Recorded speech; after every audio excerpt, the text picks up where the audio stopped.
Hello, good evening, students. Today we are going to start how to prepare T-shape account of creator Rakesh. Here, Mr. Rakesh is a creator, so we are going to prepare account of Rakesh. It is the question number 7 of T.S. Gravwal's book. How to prepare T-shape account बेटे. So first of all, when we have to prepare T-shape account, we must keep in our mind the rule of preparing is RCL plus C.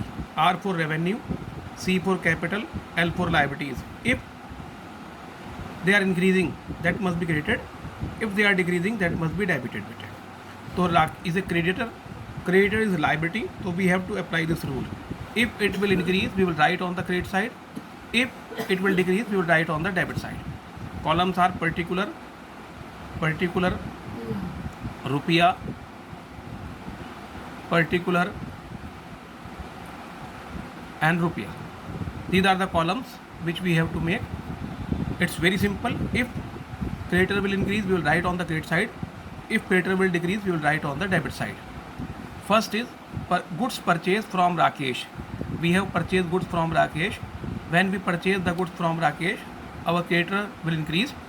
So when it will increase, we will write on the credit side by purchase.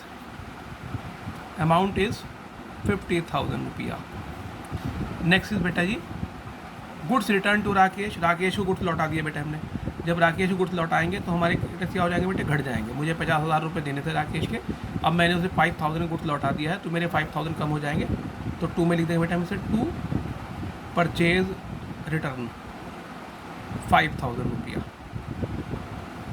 Next is cash paid to Rakesh. Rakesh को बेटे हमने पैसे दिए हैं. जब राकेश को पैसे देंगे तो राकेश के पैसे क्या हो जाएंगे बेटे, घट जाएंगे.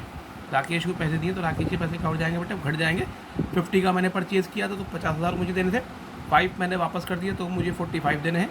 अब मैंने 20,000 रुपीज़ और पेड कर दिए तो मुझे 20,000 रुपीज़ मेरे कम हो जाएंगे.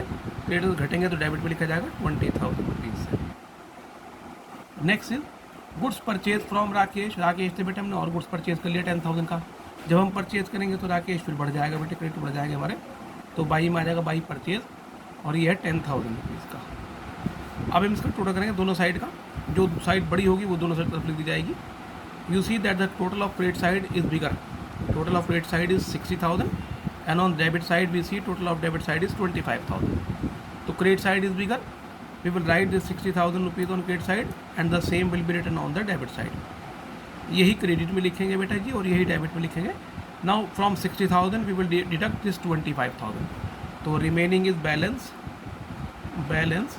it is 35,000 rupees. So 35,000 is the balance. That is the answer of this question. 35,000 rupees. ठीक है. It is question number 9 of class 11th book, T.S. Gravwal's book. Now next we will take the next question. Next question करते हैं बेटा हम. Next question हमारा क्या है, question number 10 लेते हैं हम. Open A T shape account. Open A T shape account of debtor bridge. Bridge is the debtor and we have to open T-shape account of debtor bridge. Number 1 is sold goods to bridge. Sold goods to bridge rupees 25,000. Next is cash received from bridge. Cash received from bridge rupees 20,000. Next discount allowed. Discount allowed to him. Discount allowed to him 500 rupees. Next is goods returned goods returned by bridge, goods returned by bridge, it is 5,000. तो now very simple, we have to prepare account of Brij, Brij का account बेटे हमें prepare करना है, ठीक है। आइए बेटे, तो जो write heading Brij account, in bracket he is the debtor, Brij account we have to prepare. Now lining the same, particular रुपया, पर्टिकुलर रुपया, पर्टिकुलर रुपया, पर्टिकुलर रुपया, रुपया, पर्टिकुलर रुपया। नाउ बेटे debtors, debtors is assets and rule of assets is if it will decrease we will write on the debit side, it will decrease we will write on the credit side. तो asset if it will increase we will write on the debit side, if asset decrease we will write on the credit side. Debtors is assets.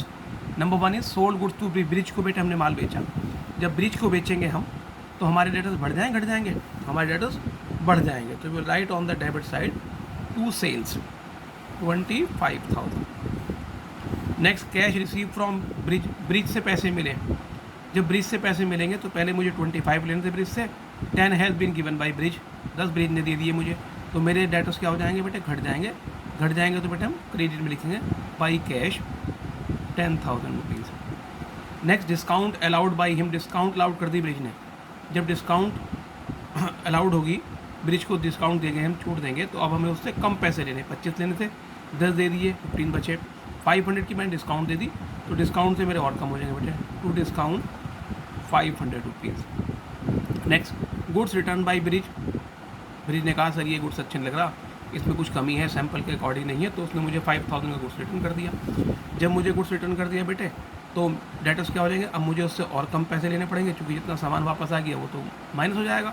तो by sales return, by sale return 5,000 rupees. Now total बेटे, debit side 25,000, we will write the same on the credit side 25,000 by balance, by balance कितना balance बचेगा बेटा भैया, 25,000 से 15,500 rupees less करेंगे, तो 15,000 minus 5,500 it is 9,500, 9,500 rupees हमारा balance आ जाएगा.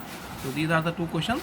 When we prepare debtors account we have to apply, if it is increasing we will write on the debit side, if it decreases we will write on the credit side.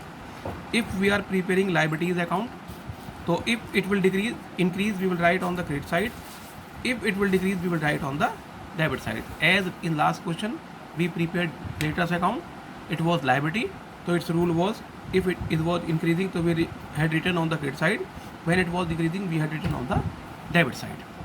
In next video we will take the next question.